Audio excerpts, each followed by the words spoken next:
the brush, blow dry it, get it real hot, get the brush in position, spray it with hairspray, brush it one more time, and then hit it with the hairdryer to blow it, all while upside down. We would flip over and do that. So for those that have ever wanted to try 80s hair, now you know how to do it.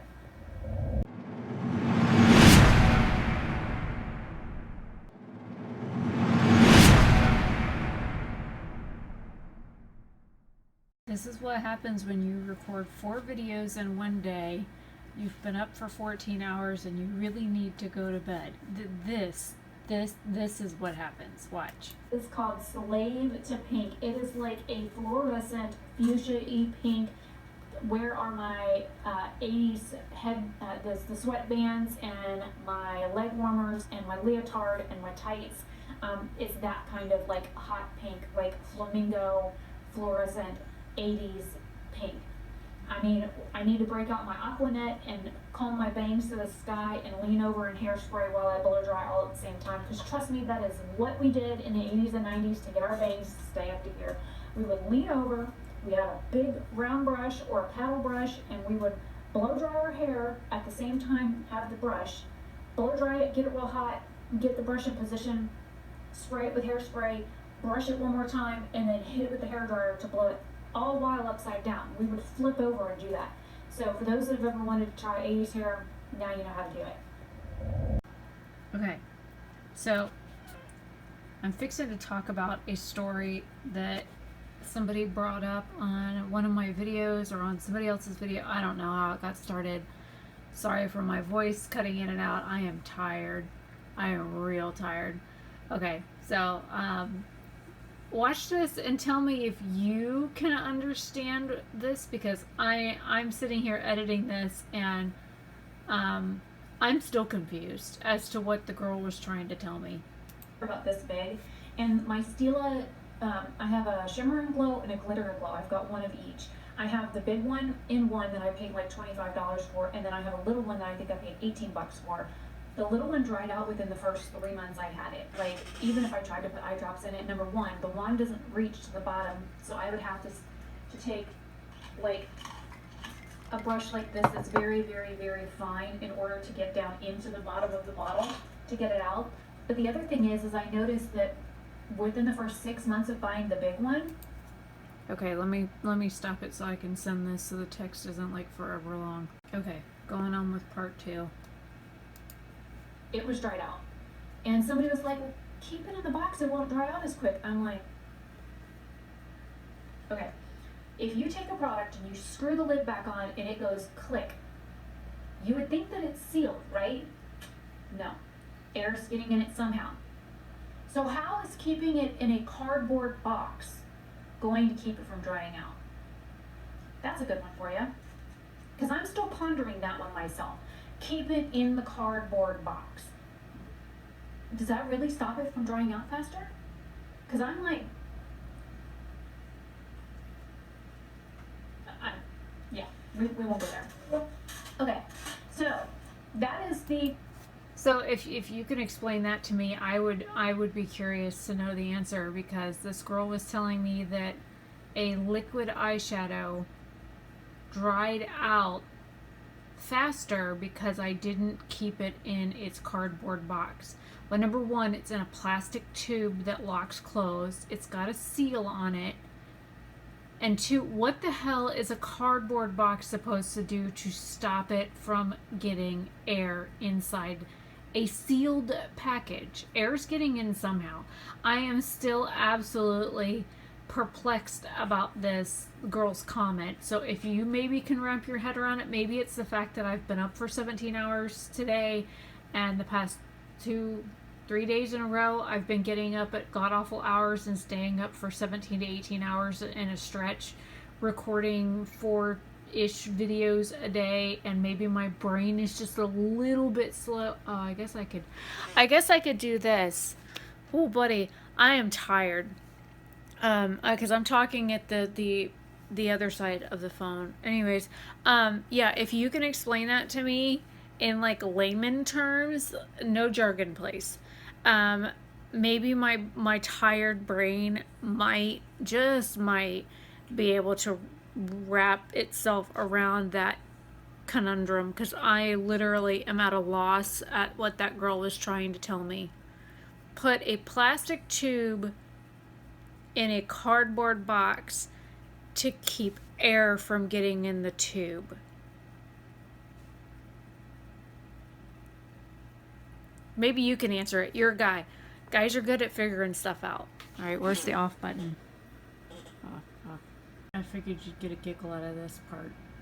Excuse me, on a whimsy, and it looks like it's straight up silver, and I don't own any straight up silver eyeshadows. I have like silver toppery type of shadows, but nothing that's like an opaque kind of like silver. I want like a silver that's going to be silver. I want the silver that we wore back in the 90s, okay? That's what I'm looking for. When I want a silver shadow, I want a silver with some impact. Hello?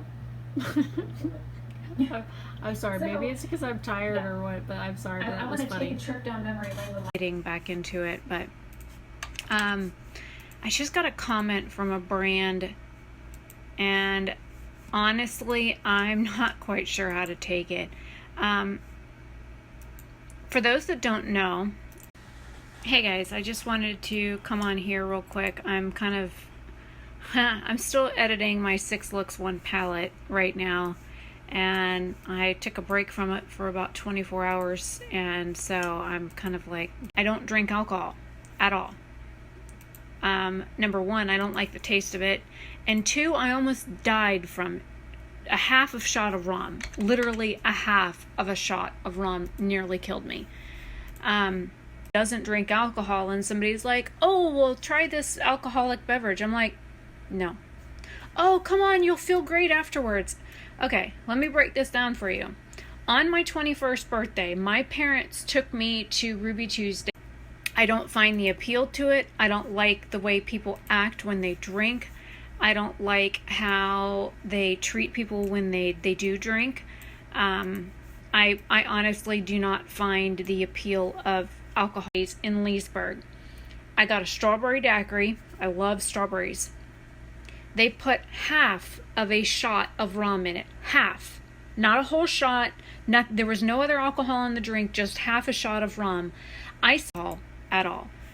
And to have a brand tell me that I need to start drinking, I honestly don't think is cool. You should. It's like telling somebody to go smoke crack because they don't do it, because maybe it'll be fun. And that's how I look at it when somebody who, like me, tells somebody to use something that not only people have a high addiction to, but is also technically a mind-altering substance. It's spent 2 weeks in the hospital in an alcohol-induced coma. 2 weeks. No. It kind of cut me off. So I did reply back to the brand and let them know, because they're like, well, maybe you need to start drinking. Well, number 1, I don't approve of that message to tell somebody that they should start drinking at any point, because you honestly don't know if maybe they drank in the past and they have an addiction issue, or maybe alcoholism runs in their family. That's not really a good message that a brand should be promoting to anybody, in my honest opinion. But I literally spent 2 weeks in an alcohol-induced coma, like on my 21st birthday, because I'm allergic to grain alcohol. And like over the years, I've had like a malt beverage, like the wine coolers. I can drink about half of one of those before I start getting sick. I actually like the taste of like Smirnoff Ice, and I usually have them put like grenadine in it, which for those that don't know, grenadine is not cherry, it is pomegranate. So like I'll do like a cup like this, which this one has water in it. But like I'll do like 4, maybe 6 ounces of alcohol, if that is a malted beverage, and even that messes me up for like weeks. So I do the party because I don't consume alcohol, but there are so many more fun things about me than being intoxicated. And if you have to be intoxicated to have a good day or to be around someone, I don't drink at all. Literally a thimbleful of grain alcohol would cause my heart to stop again. So no, I don't drink. I might not be the life buddy. Then why are you doing those things, and why are you hanging out with those people? Like seriously, that's not something that I would ever do. Like, if you and I can't sit and have like a conversation and have a good time just talking, or I don't know, playing a board game or a video game or walking somewhere or just looking at the scenery, and you don't need to have some sort of addictive substance in the mix, that to me, that's the good thing. I never got into drugs. For those of you that don't know me, like personally, you don't know that I used to work with drug enforcement. I used to help them arrest drug dealers. So I'm not into drugs. I never got into drugs. The only drugs I've ever done was marijuana, and I was 15 going through chemo and radiation, and I was 82 pounds. And the doctor said, if you don't put some weight on, your body's just going to shut down. And I'm tall, very tall, and 82 pounds for my frame is too thin. And so I did small amounts of marijuana for the 6 months that I was doing chemo and radiation, and I haven't touched it since. I don't like what it does to my brain. I don't like how it makes me feel. Yes, I was able to put a little bit of weight on while I was using it, but it was probably the worst experience I have ever been through in my life. So I don't do drugs. I never have done drugs. I've never done LSD. I've never tried mushrooms. I've never done any of the other stuff ever. And I have no interest in trying any of it. So I just want to be upfront and clear about that. I don't think drugs and alcohol are cool. If you do it, that's perfectly okay, but I'm never going to do it. So don't ask me to do something that I will never do, because I'm being upfront. I'm saying peer pressure bullshit to come up, because number one, you're not going to get me to do something I don't want to do because I'm German. And it's just, I don't know. Know now, and if somebody does know me, asks me if I want to do any of those things, they're not going to be in my life anymore, because I don't want the whole, like, once I get my mind made up about something, it's done. You cannot change my mind about something. So I'm very, very stubborn, very hard-headed, very immovable when it comes to me having my mind made up. So I figured I would just do this little mini rant. These I did record for Instagram this morning, so I need to go get a shower and wash my face. Like, my eye over here is itching and watering so bad. I sneezed when I was trying to put mascara on this side, so that was fun. And then I vacuumed the house and did some dusting and stuff, so my allergies are all crazy right now. I've been sneezing ever since, and my voice is all gravelly because, one, I'm not feeling, never gonna get me to do either. So that's that. Bye. That great. I'm in a lot of pain, and I keep sneezing, and I haven't had a whole lot of sleep. I went to sleep, I think at 9:30, 10:30 last night. I crawled into bed and I was awake by 3, and I've been up since 3 o'clock this morning, so I'm tired. But anyways, sorry for the rant or the diatribe or whatever, but just wanted to put it out there. I don't drink and I don't do drugs. You're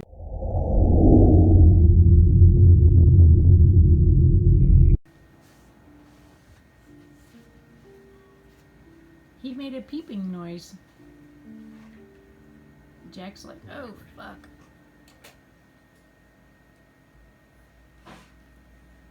Do we want to know what that was?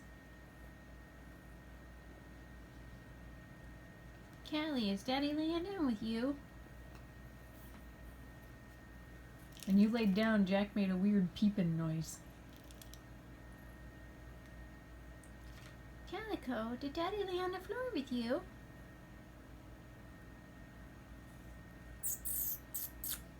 Pretty girl.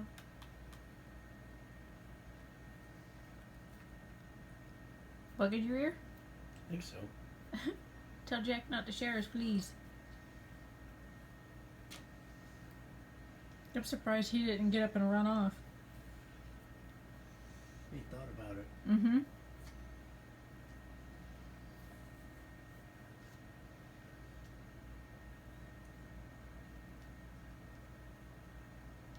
Oh, he got a big yawn from Callie. There's a sleepy kitty.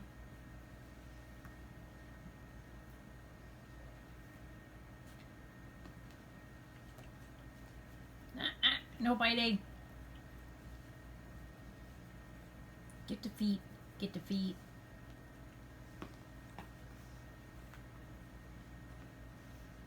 He doesn't know how to bite nice.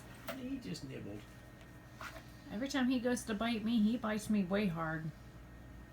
Damn Siamese.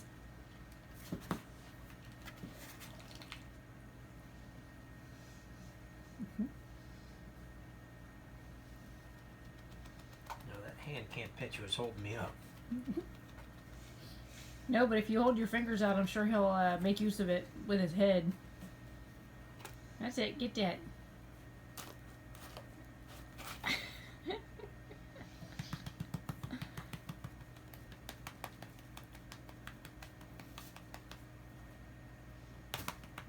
You made him jump. Yep.